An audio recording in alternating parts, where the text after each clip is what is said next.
Mencintai hal yang benar. Mencintai hal-hal yang benar tentu saja berarti hal yang keliru, yang tidak benar. Jangan dicintai, jangan terjebak di dalam cinta atau keputusan cinta yang salah. Mari lihat Alkitab kita bersama-sama, pasal yang kelima. Tetapi sebelum pasal yang kelima ada sedikit menyangkut kalau menurut Alkitab Bahasa Indonesia yang dibuat LAI. Pasal yang 4 ayat 17, ayat terakhir, di beberapa terjemahan disatukan di dalam pasal yang kelima. Mengapa? Karena memang apa yang diucapkan Salomo berkaitan dengan pasal yang kelima. Oleh karena itu mari kita lihat dulu pasal yang keempat ayat 17. Karena itu menjadi satu kesatuan dengan pasal yang kelima. Mari kita lihat bersama-sama, jagalah langkahmu kalau engkau berjalan ke rumah Allah. Menghampiri untuk mendengar adalah lebih baik daripada mempersembahkan korban yang dilakukan oleh orang-orang bodoh karena mereka tidak tahu bahwa mereka berbuat jahat. Lalu pasal 5 ayat 1, janganlah terburu-buru dengan mulutmu dan janganlah hatimu lekas-lekas mengeluarkan perkataanmu di hadapan Allah karena Allah ada di sorga dan engkau di bumi. Oleh sebab itu biarlah perkataanmu sedikit. Karena sebagaimana mimpi disebabkan oleh banyak kesibukan, demikian pula percakapan bodoh disebabkan oleh banyak perkataan. Pasal 4 ayat 17 berkata, jagalah langkahmu ketika kita menghampiri rumah Allah atau bait Allah. Bagaimana kita menjaga langkah kita? Apa yang harus kita lakukan untuk kita menjaga langkah kita ketika kita pergi ke rumah Tuhan? Ketika kita pergi beribadah, apa yang harus kita jaga? Salomo berkata adalah mendengarkan, katanya jauh lebih baik. Bagaimana kita menjaga langkah, memastikan langkah kita benar ketika kita datang ke gereja, ketika kita datang ke bait Allah, bagaimana kita memastikan langkah kita benar ketika kita menyiapkan hati kita untuk mendengar. Orang berkata Tuhan ciptakan bukankah mulut hanya satu, telinga dua katanya. Supaya untuk mengingatkan kita agar lambat untuk berkata, tetapi cepat untuk mendengar. Sama seperti juga nasihat Rasul Paulus. Dia berkata hendaklah kita lamban untuk berkata-kata tapi cepat mendengar ketika ada konflik satu dengan yang lain. Tapi urusan dengan Tuhan pun juga sama. Bagaimana kita jangka langkah kita dengan benar masuk ke bait Allah adalah ketika kita menyiapkan hati kita, telinga rohani kita untuk mendengarkan apa yang menjadi kehendak Tuhan. Bahkan dikatakan mendengarkan itu jauh lebih baik daripada mempersembahkan korban. Di zaman perjanjian lama mempersembahkan korban di bait Allah adalah sebuah kegiatan yang penting. Entah untuk menebus dosa, entah untuk perayaan hari raya tertentu, atau yang ketiga sekedar ucapan syukurnya umat. Jadi mempersembahkan korban di perjanjian lama penting sekali. Lalu apa aplikasinya mempersembahkan korban di zaman kita hari ini? Berarti segala sesuatu tindakan kita untuk menyenangkan hati Tuhan, entah kita melayani, entah kita memberi persembahan, entah ketika kita bernyanyi memuji Tuhan tadi sebelum mendengar firman Tuhan, itu pun tindakan mempersembahkan korban di zaman kita sekarang ini. Semua itu Tuhan suka, jangan salah, bukan berarti Tuhan gak suka dengan kita menyanyi, memuji, menyembah Tuhan, melayani, memberi lewat uang kita, bukan berarti Tuhan gak suka. Tapi ada level yang lebih tinggi daripada itu. Ada sesuatu yang lebih mulia yang Tuhan rindukan dibandingkan mempersembahkan korban. Oh, persembahkan korban harus dengan segenap hati. Kalau kita memuji menyembah Tuhan jangan setengah hati. Kalau kita memberikan persembahan entah ucapan syukur persepuluhan pun juga dengan pengertian yang benar, jangan terpaksa. Tapi ada sesuatu yang lebih baik di atas itu. Yang namanya hati yang mendengarkan apa yang Tuhan mau. Saya renungkan Bapak Ibu Saudara, kenapa mendengarkan jauh lebih baik? Iya. Perenungan saya yang pertama, mendengarkan jauh lebih baik supaya kita mengerti kehendak Tuhan.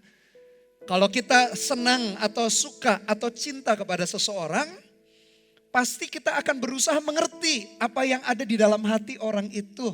Bahkan kita coba mengerjakan dengan sekuat tenaga apa yang jadi kerinduan dia.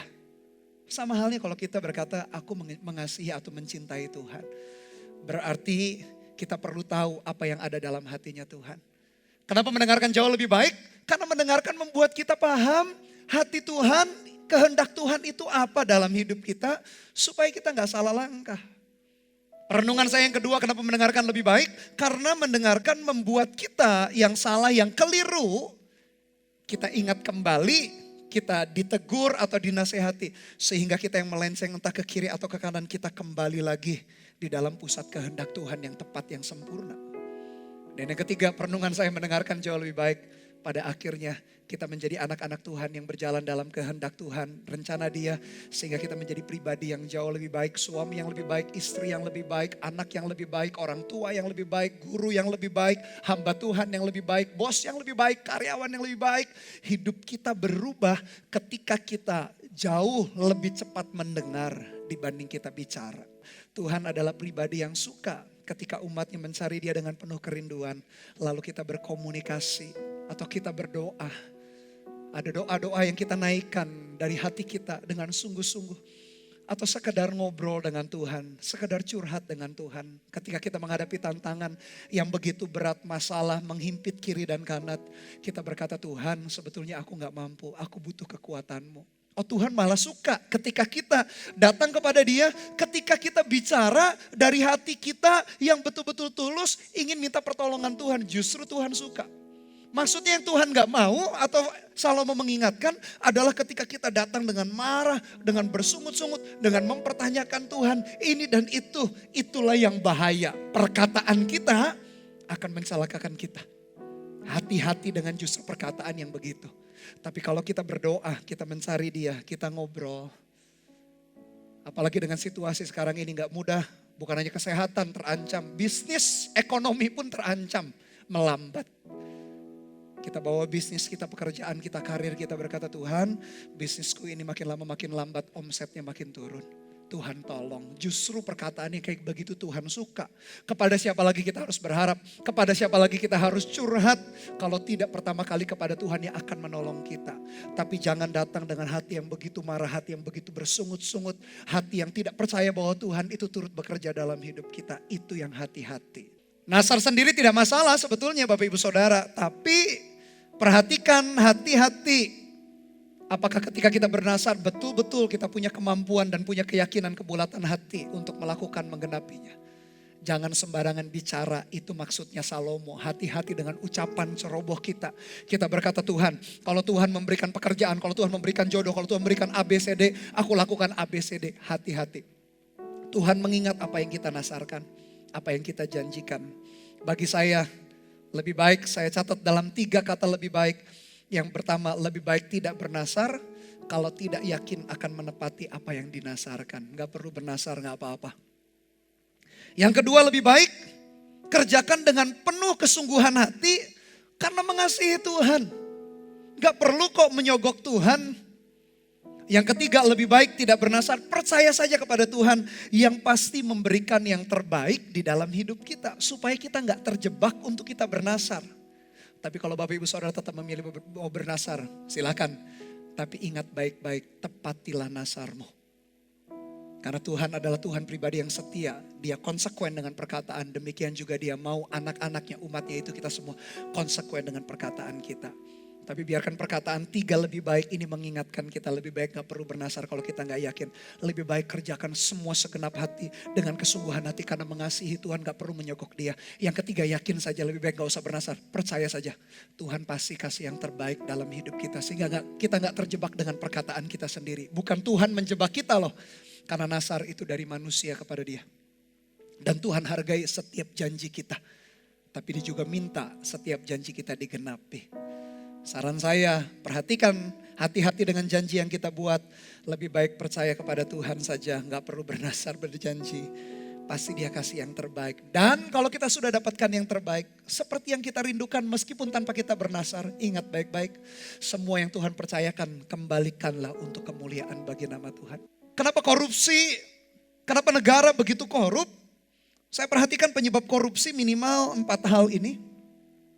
Yang pertama karena serakah. Dan keserakahan itu mengerikan. Serakah itu membuat kita dikuasai oleh benda-benda yang kita inginkan dan selalu hati kita gak akan pernah puas. Jebakan keserakahan. Yang kedua, kenapa penyebab korupsi, akhirnya korupsi merajalela? Karena dianggap biasa. 1-2 lakukan mungkin masih aneh. Tapi kalau yang lakukan banyak orang, banyak pejabat, banyak orang bahkan bukan hanya di pemerintahan, di banyak bidang juga, swasta juga melakukan itu. Karena banyak orang melakukan jadi biasa. Kalau nggak korupsi malah jadinya aneh. Yang ketiga, penyebab korupsi adalah pola hidup yang mewah. Terlalu memanjakan dagingnya, terlalu memanjakan dirinya. Dan yang keempat, menurut saya penyebab korupsi adalah lupa diri. Kalau kuasa diberikan bukan untuk disalahgunakan. Jadi kalau kita melihat peristiwa-peristiwa yang kayak begitu, nggak perlu heran, doakan. Tapi sambil kita pun, kalau kita punya power, kalau kita punya sumber daya, jangan juga lakukan korupsi. Jangan melihatnya biasa.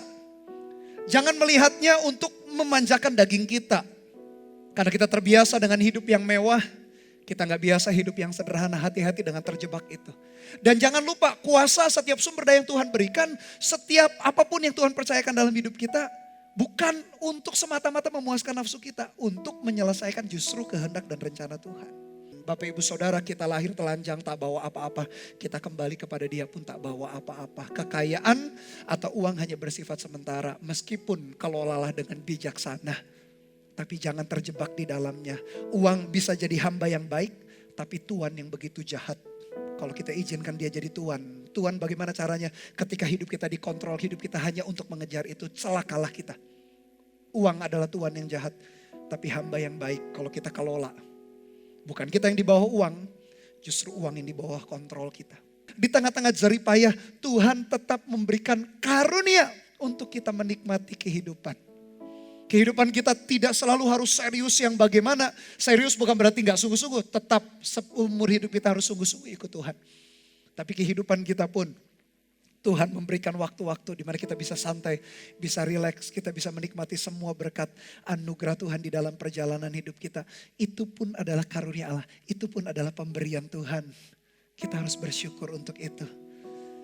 Bahkan bukankah ketika hidup kita sibuk produktif, ayat 19, tidak sering ia mengingat umurnya. Karena Allah membiarkan dia sibuk dengan kesenangan hatinya. Ketika kita kerja dengan produktif.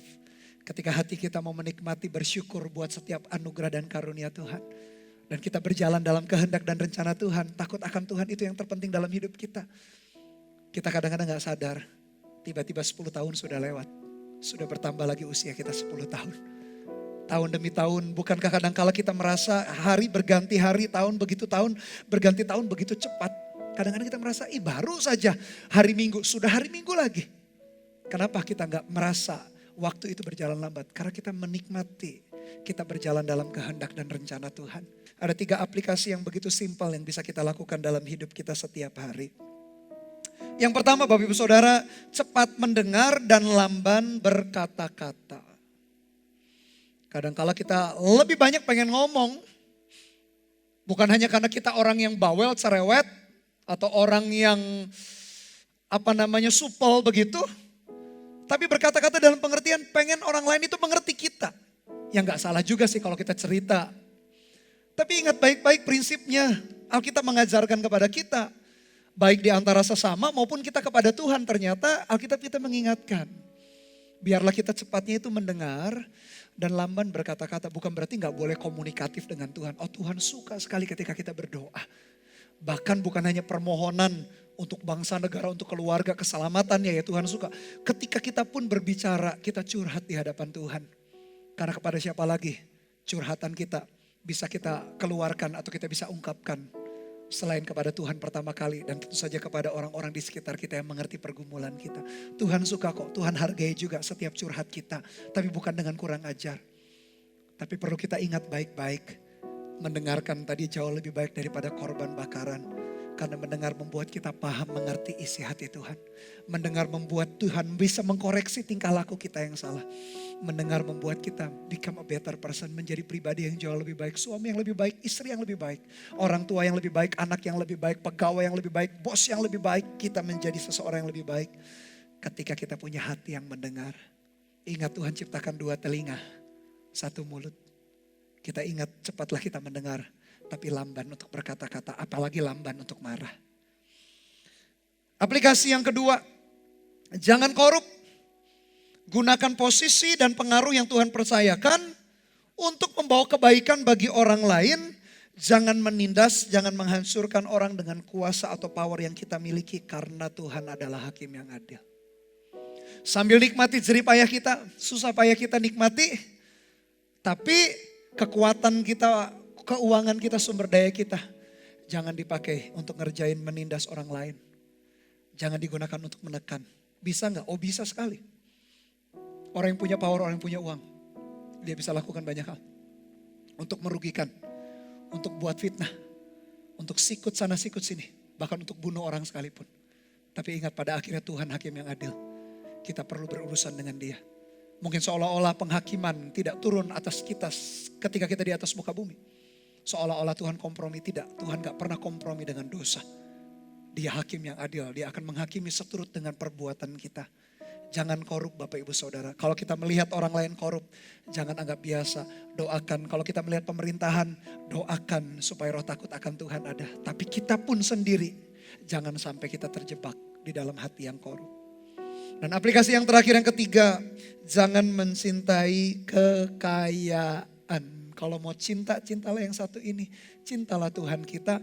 Yang kedua, cintalah sesama kita. Bukankah itu yang Yesus katakan hukum yang pertama dan hukum yang kedua yang sama dengan itu. Hukum pertama adalah kasihilah Tuhan dengan segenap hati, jiwa, kekuatan, akal budi kita. Dan hukum yang kedua yang sama dengan itu. Kasihilah sesama kita seperti kita mengasihi diri kita. Jangan cintai kekayaan. Bukan berarti kita naif, kita berkata gak perlu uang, gak perlu kekayaan. Oh tidak, kekayaan dan uang perlu dalam hidup kita di atas muka bumi. Kelola dengan baik setiap sumber daya keuangan untuk selesaikan kehendak Tuhan. Tapi jangan jadikan uang itu sebagai Tuhan kita yang memerintah, yang mengontrol. Jangan dicintai. Kalau mau mencintai, cintai Tuhan saja. Cintai sesama kita. Kita belajar mengasihi orang lain seperti kita mengasihi diri kita. Uang kita taruh di bawah kita. Kelola dengan bijaksana. Jadikan uang itu hamba untuk kita bisa selesaikan rencana dan kehendak Dia. Kalau itu yang kita lakukan, kita akan melihat hidup kita gak akan pernah sia-sia. Sepanjang kita hidup di atas muka bumi, hidup kita dikerjakan dengan sepenuh hati, dengan segenap hati kita. Cintai hal-hal yang benar, hal-hal yang salah, hal-hal yang buruk jangan dicintai. Hati kita berikanlah untuk mencintai Tuhan, mengasihi Dia dengan segenap hati, jiwa, kekuatan, akal budi kita. Dan yang kedua, cintai sesama kita. Cintai orang-orang di sekitar kita. Bukankah banyak orang bercerita ketika kondisi begini gak bisa banyak berjalan kemana-kemana. Dan akhirnya ketemu lagi dengan orang-orang itu lagi. Siapa sih orang-orang itu lagi? Ya keluarga kita juga. Yang sering kali kita abaikan. Yang sering kali kita pandang remeh. Ternyata orang-orang itu ada di sekitar kita. Hargai mereka. Cintai mereka. Jangan cintai kekayaan.